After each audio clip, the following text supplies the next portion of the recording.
ಶ್ರೀ ಬಸವಗೋಪಾಲ ಶಿಕ್ಷಣ ಸಂಸ್ಥೆಯ ಸಾಂಸ್ಕೃತಿಕ ವೈಭವ ಹಾಗೂ ನುಡಿ ನಮನದ ಈ ಒಂದು ಸಮಾರಂಭದ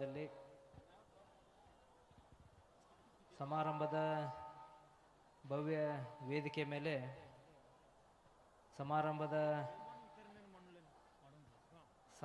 ದಿವ್ಯ ಸಾನ್ನಿಧ್ಯ ವಹಿಸಿಕೊಂಡಿರುವಂತಹ ದಾಸೋಹರತ್ರ ಚಕ್ರವರ್ತಿ ಶ್ರೀ ದಾನೇಶ್ವರರ ಪಾದಕ್ಕೆ ನಮಸ್ಕರಿಸಿ, ವೇದಿಕೆ ಮೇಲೆ ಉಪಸ್ಥಿತಿರುವಂತಹ ಎಲ್ಲ ಶಿಕ್ಷಣ ಇಲಾಖೆಯ ಅಧಿಕಾರಿಗಳಲ್ಲಿ, ಭಾಗದ ಮುಖಂಡರಲ್ಲಿ,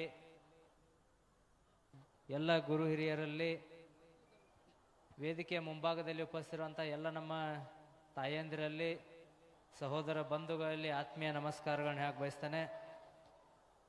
ಬಹುತೇಕ ಕರ್ನಾಟಕ ರಾಜ್ಯದಲ್ಲೇ ಮಠಮಾನ್ಯಗಳು ಭಾಳಷ್ಟು ಸಿಗ್ತಾವೆ. ಅದ ಭಕ್ತರ ಮಠ ಯಾವುದತ್ತಂದ್ರೆ ನಮ್ಮ ಬಂಡಿಗಿನಿ ಮಠ ಒಂದೇ ಅಂತ ನಾ ಹೆಮ್ಮೆಯಿಂದ ಹೇಳಕ್ಕೆ ಬಯಸ್ತೇನೆ.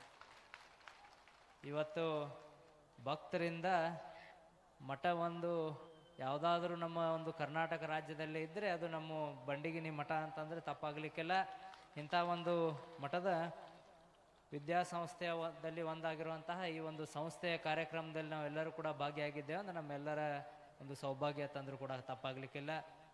ಬಹುತೇಕ ಹಲವಾರು ಕಾರ್ಯಕ್ರಮಗಳಲ್ಲಿ ನಾನು ಕೂಡ ಈ ಒಂದು ಶಿಕ್ಷಣ ಸಂಸ್ಥೆಗೆ ಭೇಟಿಯನ್ನು ಕೊಟ್ಟಿದ್ದೇನೆ, ಸಾಕಷ್ಟು ಕಾರ್ಯಕ್ರಮಗಳಲ್ಲಿ ಭಾಗಿಯಾಗಿದ್ದೇನೆ. ಬಹುತೇಕ ಪೂಜ್ಯರ ಒಂದು ವಿಚಾರಧಾರೆ, ಯಾಕೆ ಬರೀ ಅವರು ಧಾರ್ಮಿಕ ರಂಗದಲ್ಲಿ ಅಷ್ಟೇ ಅಲ್ಲ, ಶಿಕ್ಷಣದ ದಾಸೋಹ ಕೂಡ ಮಾಡ್ತಾ ಬಂದಿದ್ದಾರೆ. ಅವರ ಒಂದು ರೂಪರೇಷೆ ಮುಖಾಂತರ ಇವತ್ತು ಈ ಒಂದು ಸಂಸ್ಥೆ ಇಷ್ಟು ಎತ್ತರಕ್ಕೆ ಬೆಳೆದು ನಿಂತಿದೆ ಅಂತ ಹೇಳಿ ಕೂಡ ತಪ್ಪಾಗಲಿಕ್ಕಿಲ್ಲ. ಬಹುತೇಕ ತಾವೆಲ್ಲ ಇಲ್ಲಿ ಸಾಕಷ್ಟು ಭಕ್ತ ಸಮೂಹ ತಾವೆಲ್ಲ ಬಂದಿದ್ದೀರಿ. ತಾವೆಲ್ಲರಿಗೂ ಕೂಡ ಅಪ್ಪಾರ ಸ್ವಭಾವ ಗೊತ್ತು. ಯಾಕಂತಂದ್ರೆ ಅಪ್ಪಾರು ನಮ್ಮ ಎಲ್ಲರ ಒಂದು ಪರೀಕ್ಷೆ ಮಾಡ್ತಾ ಇದ್ದಾರೆ. ಮಕ್ಕಳು ನಾ ಹೇಳಿದಾಗ ಏನು ಮಾಡ್ತಾರೋ, ನಾ ಹೇಳಿದಾಗ ಏನು ಮಾಡ್ತಾರೋ ಅಂತದ ಅವ್ರು ಪರೀಕ್ಷೆ ಮಾಡತ್ತಾರ. ಅದಕ್ಕೆ ಅವ್ರು ಇವತ್ತು ಏನು ಹೇಳಿಲ್ಲ ತಂದ್ರು ಕೂಡ ತಾವು ಎಲ್ಲರೂ ಕೂಡ ಅಚ್ಚುಕಟ್ಟಾಗಿ ಕೆಲಸ ಮಾಡ್ತಿದ್ದೀರಿ ಅಂತ ಹೆಮ್ಮೆಯಿಂದ ಹೇಳ್ತೇನೆ. ಯಾಕಂದ್ರೆ ತಾವು ಎಲ್ಲ ಒಂದು ಶಿಕ್ಷಣ ಸಂಸ್ಥೆಯ ವ್ಯವಸ್ಥೆಗಳಾಗಿರ್ಬೋದು, ದಾಸೋಹದ ವ್ಯವಸ್ಥೆಗೆ ಎಲ್ಲ ಕೂಡ ಅಚ್ಚುಕಟ್ಟಾಗಿ ನಡೀತಾ ಇದೆ.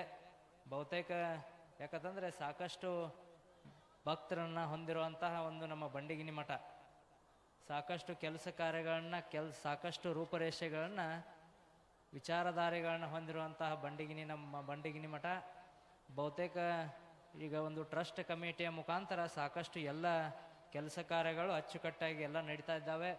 ಬಹುತೇಕ ಭಕ್ತ ಮಂಡಳಿನೂ ಕೂಡ ಗಟ್ಟಿಯಾಗಿ ಎಲ್ಲ ತಾವು ಕೆಲಸ ಕಾರ್ಯಗಳನ್ನ ಮಾಡ್ತಾ ಇದ್ದೀರಿ. ಬಹುತೇಕ ಇಲ್ಲಿ ಸಾಕಷ್ಟು ಎಲ್ಲ ಭಕ್ತ ಮಂಡಳಿ ತಾವು ಉಪಸ್ಥಿತಿದ್ದೀರಿ. ತಮ್ಮೆಲ್ಲರಿಗೂ ಯಾಕಂದರೆ ಬಹುತೇಕ ತಾವು ಬಾಲಚಂದ್ರಪ್ಪ ಅವ್ರಿಗೆ ಈ ಕಾರ್ಯಕ್ರಮಕ್ಕೆ ಕರೆದಿದ್ರಿ. ಅವರು ಅನಿವಾರ್ಯ ಕಾರಣಗಳಿಂದ ಊರಲ್ಲಿಲ್ಲ, ಅದಕ್ಕೆ ನನಗೆ ಕಳಿಸ್ಕೊಟ್ಟಿದ್ದಾರೆ.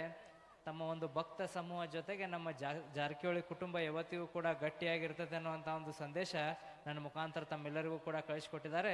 ಅದಕ್ಕೆ ತಾವೆಲ್ಲರೂ ಗಟ್ಟಿಯಾಗಿ, ಯಾಕಂತಂದರೆ ನಮ್ಮ ಪರಮ ಪೂಜ್ಯರು ಹೊಂದಿರುವಂತಹ ಒಂದು ವಿಚಾರಧಾರೆ, ಅವರು ಕಂಡಿರುವಂಥ ಒಂದು ಕನಸು ನಾವೆಲ್ಲರೂ ಕೂಡಿ ಇವತ್ತು ನನಸು ಮಾಡುವಂಥ ಒಂದು ಜವಾಬ್ದಾರಿ ನಮ್ಮ ಹಾಗೂ ನಿಮ್ಮ ಹೆಗಲ ಮೇಲೆ ಇದೆ ಅನ್ನುವಂಥ ಮಾತನ್ನು ಈ ವೇದಿಕೆ ಮುಖಾಂತರ ತಮಗೆ ನಾವು ವ್ಯಕ್ತಪಡಿಸಕ್ಕೆ ಬಯಸ್ತೇನೆ. ಈಗಾಗಲೇ ತಾವೆಲ್ಲರೂ ಕೂಡ ಗಟ್ಟಿಯಾಗಿ ಕೆಲಸ ಮಾಡ್ತಾ ಇದ್ದೀರಿ.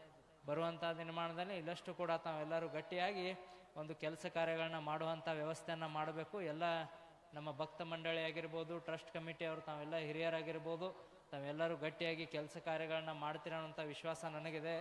ಅದೇ ತರಹ ಯಾಕಂತಂದ್ರೆ ಅಪ್ಪಾಜಿದೇನು ಹೇಳಕ್ಕೆ ಬರಂಗಿಲ್ಲ, ಅವ್ರು ಅವತಾರಿ ಪುರುಷರು. ನಾಳೆ ಒಮ್ಮೆ ಬಂದು ಏನ್ರು ಮಕ್ಕಳ್ರೆ ಇನ್ನೂ ಏನು ಕೆಲಸನ ಮಾಡೋರ್ಲ ತಂದರು ಅಂದ್ರೆ ಅಪ್ಪಾರ. ಅದಕ್ಕೆ ಎಲ್ಲರೂ ಗಟ್ಟಿಯಾಗಿ ಕೆಲಸವನ್ನು ಮಾಡುವಂತಹ ವ್ಯವಸ್ಥೆ ಹಾಗೂ ವಿಚಾರಧಾರೆಯನ್ನು ಹೊಂದಿ ನಾವೆಲ್ಲರೂ ಇವತ್ತು ಕೆಲಸ ಕಾರ್ಯಗಳನ್ನ ಮಾಡಬೇಕಾಗಿದೆ. ಬಹುತೇಕ ಎಲ್ಲ ಇವತ್ತು ಸಾಕಷ್ಟು ಬಾರಿ ನಾ ಈ ಒಂದು ಶಿಕ್ಷಣ ಸಂಸ್ಥೆಗೆ ಬಂದಿದ್ದೇನೆ.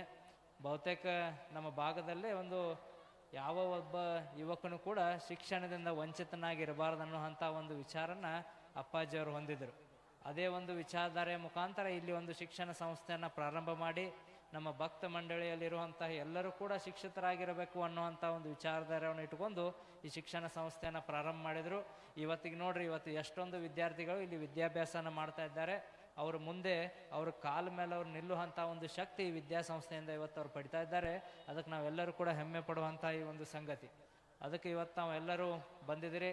ಬಂದು ತಾವೆಲ್ಲರೂ ಗಟ್ಟಿಯಾಗಿ ಕೆಲಸ ಕಾರ್ಯಗಳನ್ನ ಮಾಡಿರಿ, ನಿಮ್ಮ ಜೊತೆಗೆ ನಾವು ಯಾವತ್ತಿಗೂ ಕೂಡ ಇರ್ತೇವೆ ಅನ್ನುವಂಥ ಮಾತನ್ನು ಈ ವೇದಿಕೆ ಮುಖಾಂತರ ಹೇಳಿ ತಮ್ಮೆಲ್ಲರಿಗೂ ಕೂಡ ಆ ಭಗವಂತ ಆ ಅನ್ನದಾನೇಶ್ವರ ಅಪ್ಪಾಜಿ ತಮ್ಮೆಲ್ಲರಿಗೂ ಕೂಡ ಆಶೀರ್ವದಿಸಲಿ, ತಮ್ಮೆಲ್ಲರಿಗೆ ಶಕ್ತಿ ಕೊಡಲಿ ಅನ್ನುವಂಥ ಮಾತನ್ನು ಹೇಳಿ ನಾನು ಎರಡು ಮಾತುಗಳನ್ನ ಮುಗಿಸ್ತೇನೆ. ಧನ್ಯವಾದ.